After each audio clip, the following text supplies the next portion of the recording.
अस्सलाम वालेकुम, welcome to my channel teacher Pakistan. आज हम ट्रेनिंग एंड डेवलपमेंट के सब्जेक्ट को पढ़ेंगे और उसमें आज हमारा टॉपिक है e learning and use of technology in training. Usually तो हमने ट्रेनिंग पढ़ लिया, डिफिनीशन, उसकी एक्सप्लेनेशन जो टाइप्स ऑफ ट्रेनिंग है। अब हम ये देखते हैं कि इस ट्रेनिंग एंड डेवलपमेंट में ये जो टेक्नोलॉजी है जिसको ई लर्निंग कहा जाता है, ठीक है, तो इसका क्या रोल है और ये किस तरह से काम करती है। तो सबसे पहले हम थोड़ा सा इंट्रोडक्शन करते हैं। Technology is having a major impact on the delivery of training programmes. जैसे कि अभी कोरोना पेंडेमिक था, कोविड-19 था, जिसकी वजह से फ़िज़िकल क्लासेस लेना और फ़िज़िकल ट्रेनिंग प्रोग्राम अरेंज करना पॉसिबल नहीं था। तो टेक्नोलॉजी से हमें क्या फ़ायदा हुआ कि हमने ई ट्रेनिंग प्रोग्राम्स जो है वो यानी ऑनलाइन ट्रेनिंग्स वगैरह या ऑनलाइन क्लासेस जो हैं वो हुई हैं, ठीक है। तो टेक्नोलॉजी का बहुत बड़ा इम्पैक्ट होता है कि आप किस तरह से ट्रेनिंग प्रोग्राम को डिलीवर करते हो। Using technology for training requires collaboration amongst the areas of training, information technology and top management. Obviously ये तीन चीज़ें आपकी इनलाइन चलेंगी, कोलेबोरेट करेंगी, एक साथ काम करेंगी, तो तब ही टेक्नोलॉजी को ट्रेनिंग में लाना पॉसिबल होगा, ठीक है। Technology's influence on training and learning. New technologies have made it possible to, अब देखिए जैसे अभी हमने बात की, reduce the cost associated with delivering training. जब आप ट्रेनिंग के लिए आएंगे जाएंगे, ठीक है, आपका ऑब्वियसली ट्रेवलिंग अलाउंस होगा, यानी आपकी कॉस्ट आएगी ट्रैवल पे, या इस तरह से और बहुत सारी चीज़ें जहाँ जहाँ पे आप जा रहे हैं वहाँ पे लंच लंच अरेंजमेंट और इस किस्म की चीज़ें होती हैं। तो अगर ऑनलाइन ट्रेनिंग सेशंस हैं, ऑनलाइन क्लासेस हैं, तो आपकी कॉस्ट काफ़ी रिड्यूस हो जाती है, ठीक है। Increase the effectiveness of learning environment. अब ऑब्वियसली लर्निंग इन्वायरमेंट जो है उसकी इफेक्टिवनेस इंक्रीज होती है। हम सिर्फ ऑनलाइन की बात यहाँ पे नहीं कर रहे बल्कि टेक्नोलॉजी यूज़ करने का कर रहे हैं, ठीक है। तो टेक्नोलॉजी यूज़ में ऑब्वियसली कंप्यूटर लर्निंग आ जाती है। आप एक चीज़, एक मॉडल को अगर आप डिस्क्राइब कर रहे हैं तो आप किस तरह से इफ़ेक्टिवली डिस्क्राइब कर सकते हैं कि आप मल्टीमीडिया ऑन कर लो, कंप्यूटर को उसके साथ लिंक करो और जो मॉडल आप पेश कर रहे हैं तो वो इजीली जो आपकी ऑडियंस है वो लर्न कर लेगी, ठीक है। थर्ड पॉइंट इसमें है help training contribute to business goals. Obviously कि आपके बिजनेस का क्या गोल है, आपकी क्या स्ट्रेटजी है, उसको अचीव कैसे करना है, तो यही हम ट्रेनिंग में चूंकि सीख रहे होते हैं, सिखा रहे होते हैं, तो इसलिए टेक्नोलॉजी हमारी इसमें काफ़ी हेल्प कर लेती है। अब कौन सी ऐसी टेक्नोलॉजीज हैं जिनका इन्फ्लुएंस है ट्रेनिंग एंड लर्निंग पे, तो वो हमारे पास है मल्टीमीडिया, ठीक है। डिस्टेंस लर्निंग, यानी ट्रेनर किसी और जगह पे है, किसी और मुल्क में हो सकता है, किसी और जगह पे हो सकता है, और जो ट्रेनी है वो ऑब्वियसली उससे काफ़ी डिस्टेंस पे है। वो डिस्टेंस लोकेशन का ऑर्गेनाइजेशन भी हो सकता है, वो किसी दूसरी कंट्री में भी हो सकता है, ठीक है। एक्सपर्ट सिस्टम, ऑब्वियसली जो बंदा ट्रेनिंग कर रहा होता है तो वो उस चीज़ का एक्सपर्ट होता है। जो टेक्नोलॉजी है वो उस एक्सपर्ट को लाती है सिस्टम में, तो इस तरह से हमारी ट्रेनिंग एंड लर्निंग जो है वो और ज़्यादा इफेक्टिव हो जाती है, ठीक है। इसके अलावा हम कौन से टेक्नोलॉजी यूज़ कर सकते हैं? इलेक्ट्रॉनिक सपोर्ट सिस्टम यूज़ कर सकते हैं, ट्रेनिंग सॉफ्टवेयर एप्लीकेशंस यूज़ कर सकते हैं। अभी आगे जाके हम इसको थोड़ा सा और डिटेल में पढ़ेंगे, ठीक है। टेक्नोलॉजी यूज़ करने के बेनिफिट्स क्या हैं? कुछ तो हमने थोड़ा बहुत डिस्कस कर लिया as an introduction. Employees can gain control over when and where they receive training, ठीक है। फॉर एग्जांपल अगर ट्रेनिंग सेशंस हैं और उनकी वीडियो हमें एज ए ट्रेनी जो है वो भेज दी जाती है, तो अब एम्प्लॉय जिस वक्त वो काम कर रहा होगा तो ऑब्वियसली वो उस वीडियो रिकॉर्डिंग को दोबारा से ऑन करके वो चीज़ सीख सकता है। या इसके अलावा अगर उसके पास फ़िलहाल वो फारिग नहीं है, इस टाइम पे वो अपना कोई काम कर रहा है, तो वो उस सेशन को थोड़ी देर बाद भी ज्वाइन कर सकता है और उससे लर्निंग कर सकता है, ठीक है। Employees can access knowledge and expert system on as needed basis. वही बात है कि एक एम्प्लॉय है जिसको रेगुलर ट्रेनिंग की ज़रूरत नहीं है, लेकिन सम टाइम ऐसे भी कोई काम आ जाता है कि जिसके लिए उसको एक्सपर्ट बंदे की ज़रूरत होती है, तो बजाय इसके कि वो किसी एक्सपर्ट के पास जाए, वो खुद ब खुद एक्सेस कर लेता है उस नॉलेज को जब उसको रिक्वायरमेंट होती है। Employees can choose the type of media, ठीक है, प्रिंट मीडिया भी वो सेलेक्ट कर सकता है, साउंड भी, वीडियो भी, they want to use in a training programme. अब सबसे पहले बात आती है मल्टीमीडिया ट्रेनिंग की। तो multimedia training combines audio visual training methods with computer based training, ठीक है, मल्टीमीडिया है, उसको कंप्यूटर के साथ लिंक कर लिया, और ऑडियो विजुअल यानी उसमें ऑडियो भी है और आप उसको देख भी सकते हैं कि क्या चीज़ें हो रही हैं। These programs integrate text, graphics, animation, audio and video. Multimedia, इसको मल्टी क्यों कहते हैं? क्योंकि मोर देन 3 इसमें डायमेंशंस आपके पास है, मोर देन 3 डायमेंशंस है मीडिया, यानी वही बात है कि प्रिंट मीडिया और इलेक्ट्रॉनिक मीडिया इस किस्म की चीज़ें हम यूज़ कर सकते हैं।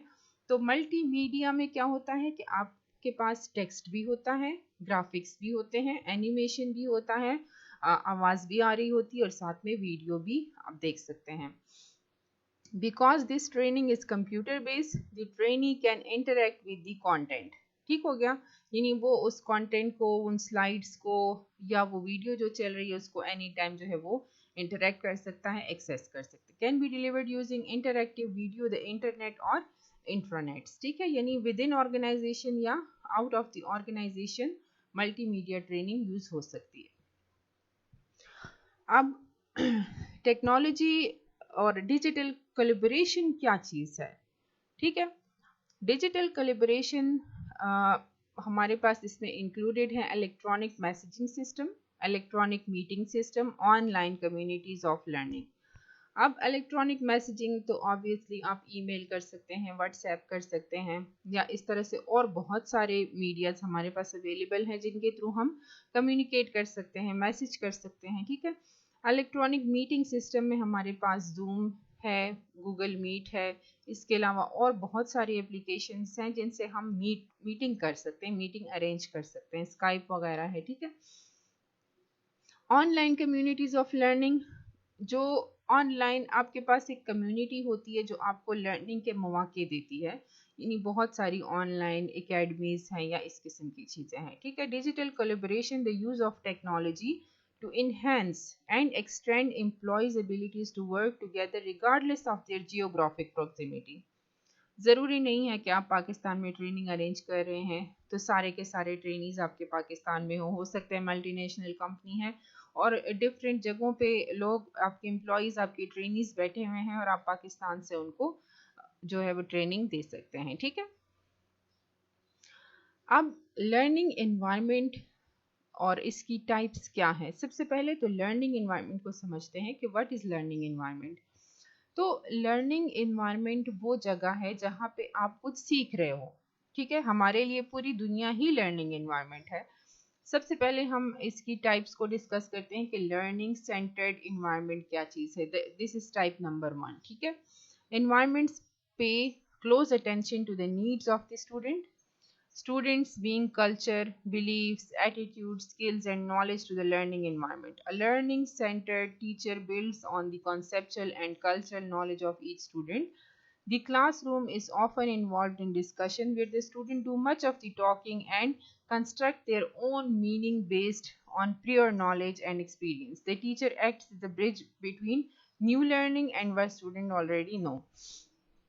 ये फर्स्ट टाइप है लर्नर सेंटर्ड, ठीक है।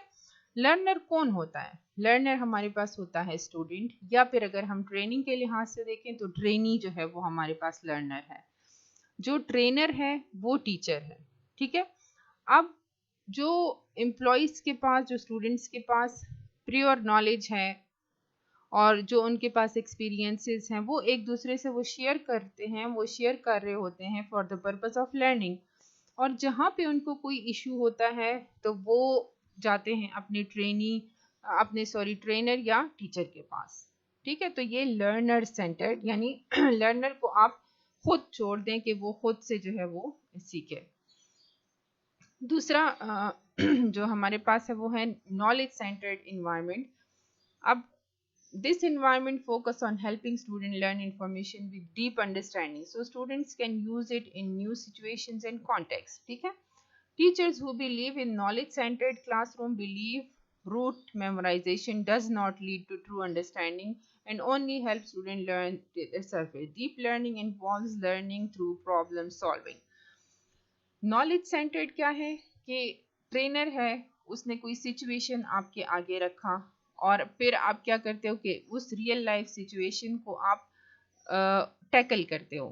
ठीक है, नॉलेज सेंटर्ड एक जगह है. जैसे यहाँ पे मैंने एग्जांपल आपको दी है कि where a teacher directly teaches a concept such is how to find area and parameter. The teacher would then take this concept one step further, connecting this new knowledge to a real life situation. ठीक है, आपको learner ने ये सिखा दिया कि भाई area क्या चीज़ है, एरिया आप कैसे जो है वो डिफाइन कर सकते हो, या पैरामीटर जो है, जो स्टैंडर्ड्स हैं वो आपके पास क्या है और आप उसको कैसे डिफाइन कर सकते हो. May be the school needs new tile floors.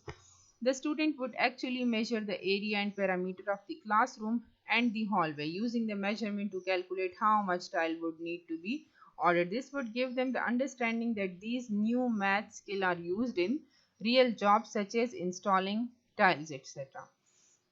Knowledge centred क्या है कि आप पहले उनको नॉलेज दो, उनका कॉन्सेप्ट डिवेलप करो, फिर उनको रियल लाइफ सिचुएशन में डाल के उनसे वो काम करवा लो. ठीक है. थर्ड जो है हमारे पास है वो असेसमेंट सेंटर्ड इन्वायरमेंट है. To be effective learning environment must also be assessment centred which stress the importance of feedback to learning. Students need opportunity to get feedback so they can revise their work. Assessment must match learning goals. अच्छा, assessment centred environment क्या चीज़ है?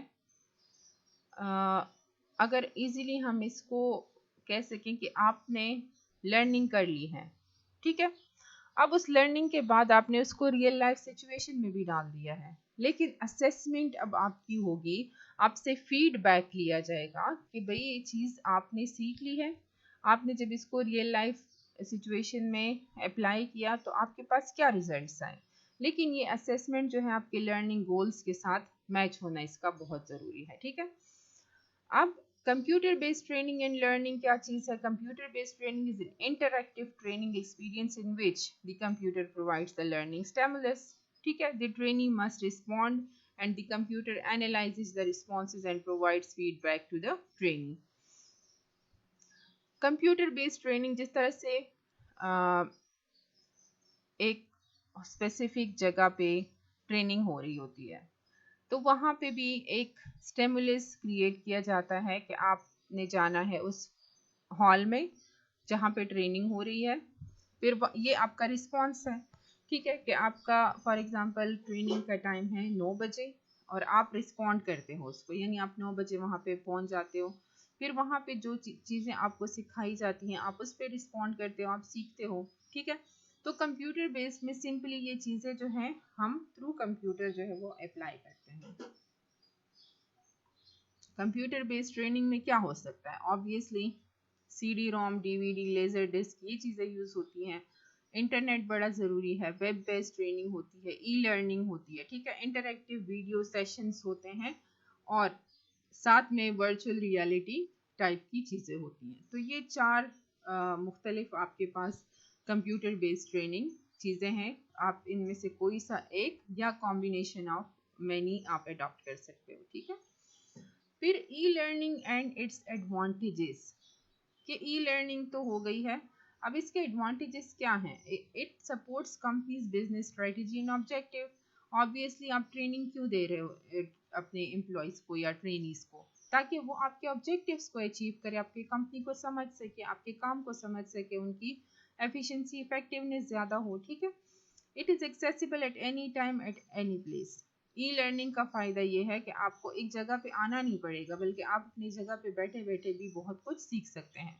The audience can include employees and managers as well as vendors, customers and clients. Obviously आपके जितने stakeholders हैं आप उसको उस ट्रेनिंग ई लर्निंग के सेशन में ला सकते हो as deemed necessary. ठीक है.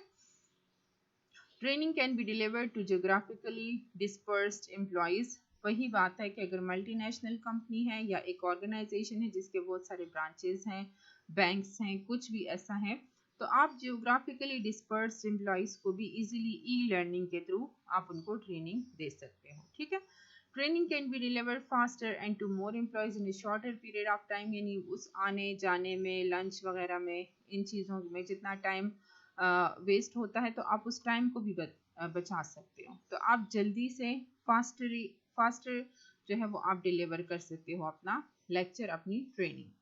अपडेटिंग इज़ ईजी, यानी आपने एक लेक्चर बना लिया था, आपने एक ट्रेनिंग सेशन अरेंज कर लिया था, अब आपको लगा कि उसमें शायद मैंने कोई अपडेशन नहीं की, तो आप इजीली वहाँ पे जाओ, आप उसको अपडेट करो और दोबारा से शेयर करो अपनी ट्रेनिंग्स के साथ, तो वो अपडेटेड वर्जन लेके उसमें से भी सीख सकते हैं। ठीक है, practice, feedback, objectives, assessment and other positive features of a learning environment can be built into the program.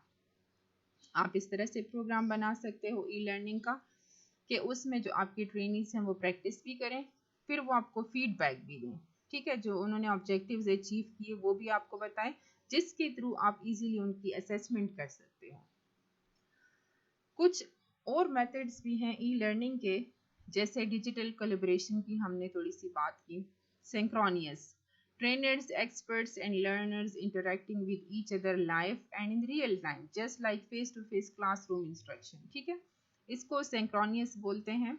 जिस गूगल मीट में आप एक ही वक्त में एक ही जगह पे एक ही क्लासरूम में, या जैसे गूगल क्लासरूम है तो वहाँ पे आप बिल्कुल क्लास का ही इन्वायरमेंट होता है और वहाँ पे सब के सब जो है मौजूद होते हैं, जो ट्रेनर है, जो एक्सपर्ट्स हैं, जो लर्नर्स हैं, वो सब के सब वहाँ पे इंटरेक्ट करते हैं। बिल्कुल ऐसी फीलिंग होती है जैसे कि आप अपने क्लासरूम में हो। Asynchronous non-real time interaction, learner can access information resources when they desire them, यानी कोई वीडियोस जो हैं वो शेयर की। ठीक है, तो इस किस्म की चीज़ें जो होती हैं वो एसिंक्रोनियस होती हैं।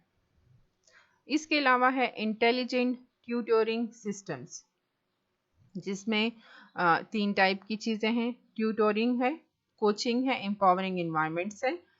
ठीक है, अब ये चीज़ें हम क्यों यूज़ करते हैं इंटेलिजेंट ट्यूटोरिंग सिस्टम, ताकि आप जो चीज़ डिलीवर करना चाहते हो अपने ट्रेनी तक, अपने लर्नर तक, तो आप इजीली एक स्ट्रक्चर्ड एनवायरनमेंट बनाओ, एक स्ट्रक्चर्ड चीज़ बना के उसको अपने ट्रेनी को दो, जिससे वो लर्निंग भी कर सकता है, जिससे वो आपको फीडबैक भी दे सकता है, आप फाइनली उनकी असेसमेंट भी कर सकते हैं। ठीक है, डिस्टेंस लर्निंग, यानी जिस तरह से बहुत सारी यूनिवर्सिटीज़ भी हैं जो कि डिस्टेंस लर्निंग को प्रेफर करती हैं, यानी आपको क्लास के लिए वहाँ पे कोर्स वर्क भी है या जो भी चल रहा है तो आपको जाना नहीं पड़ता। ठीक है, distance learning is used by geographically dispersed companies to provide information about new product, policy, procedure and skills training and expert lectures to field location. वही बात है कि आप वहाँ पे डायरेक्टली इंटरेक्ट नहीं कर रहे, लेकिन फिर भी आप लर्निंग कर रहे हो। ठीक है, technologies for training support, expert system है जिसको हमने पहले भी डिस्कस किया, ग्रुप वेयर है, इलेक्ट्रॉनिक परफॉर्मेंस सपोर्ट सिस्टम है। तो ये डिफरेंट आपके पास टेक्नोलॉजीज हैं जिसको आप यूज कर सकते हो। जैसे एक्सपर्ट सिस्टम क्या है, technology that organises and applies the knowledge of human expert to specific problems used as a support tool that employees refer to when they have problems or decision they feel exceed their current knowledge and skills। ठीक है, यानी वही बातें repeat यहाँ पे हो रही हैं। एक्सपर्ट सिस्टम में 3 एलिमेंट्स का होना बड़ा जरूरी है, नॉलेज बेस, ठीक है, a decision making capability and a user interface, जिससे कि आप इंफॉर्मेशन गैदर कर सकते हो जो बंदा उस सिस्टम को एक्सेस कर रहा है। तो एक्सपर्ट सिस्टम में आपके पास ये 3 चीज़ें होना बड़ा ज़रूरी है। इसके अलावा ग्रुप वेयर है जिसमें इलेक्ट्रॉनिक मीटिंग सॉफ्टवेयर्स हैं। तो बहुत सारी एप्लीकेशंस हैं, बहुत सारे ऐसे सॉफ्टवेयर्स हैं जिससे एक ग्रुप जो है वो मिल जाता है, एक ग्रुप एक जगह पे आ जाता है और वो डायरेक्टली जो है एक दूसरे के साथ डॉक्यूमेंट्स शेयर करते हैं, इंफॉर्मेशन शेयर करते हैं। ठीक है, और वो एक दूसरे का ट्रैक उसमें रख सकते हैं। Company have been using groupware to improve business processes, to improve meeting effectiveness as well as to identify and share knowledge in the organization। ठीक है, अब ग्रुप वेयर के सिस्टम में कौन सी चीज़ें होती हैं, कौन से एलिमेंट्स होते हैं, इलेक्ट्रॉनिक मेल है, डॉक्यूमेंट मैनेजमेंट है और इलेक्ट्रॉनिक बुलेटिन बोर्ड है। ठीक हो गया। अच्छा, अब इलेक्ट्रॉनिक परफॉर्मेंस सपोर्ट सिस्टम क्या है? ये एक इंफ्रास्ट्रक्चर है, ठीक है, एक ऐसा infrastructure that gathers, captures, stores, and distributes individual and corporate knowledge assets throughout an organization to enable individual to achieve required level of performance in the fastest possible time and with a minimum of support from other people. ठीक है, अब learning management system का नाम तो आपने बहुत सुना होगा, ठीक है। अब लर्निंग मैनेजमेंट सिस्टम क्या है? This is a software application for the administration, documentation, tracking, reporting, automation, and delivery of educational courses, training programs, or learning and development programs. The learning management system concept emerged directly from e-learning. Learning management system क्या है? जिस तरह से बहुत सारे universities ने, बहुत सारे एजुकेशनल इंस्टीट्यूशंस ने, बहुत सारे ट्रेनर्स ने इस तरह लर्निंग मैनेजमेंट सिस्टम बनाया है जिसमें टाइम टू टाइम अपडेशन होती है, प्रॉपरली हर एक स्टूडेंट का, हर एक ट्रेनी का उसमें ट्रैक रखा जाता है, उनको आईडी नंबर अलॉट होता है, उनके डिफरेंट जो है असेसमेंट ली जाती हैं, उनसे फीडबैक लिया जाता है, ठीक है, और उनको जो मार्किंग हो रही है उनके साथ जो चीज़ें शेयर करनी है, तो आप वो वीडियो, ऑडियो, लेक्चर्स, जितनी चीज़ें हैं वो आप वहाँ पे उनके साथ शेयर कर सकते हो, ठीक है। होपफुली आपने अंडरस्टैंड कर लिया होगा कि what is e-learning. Thank you so much.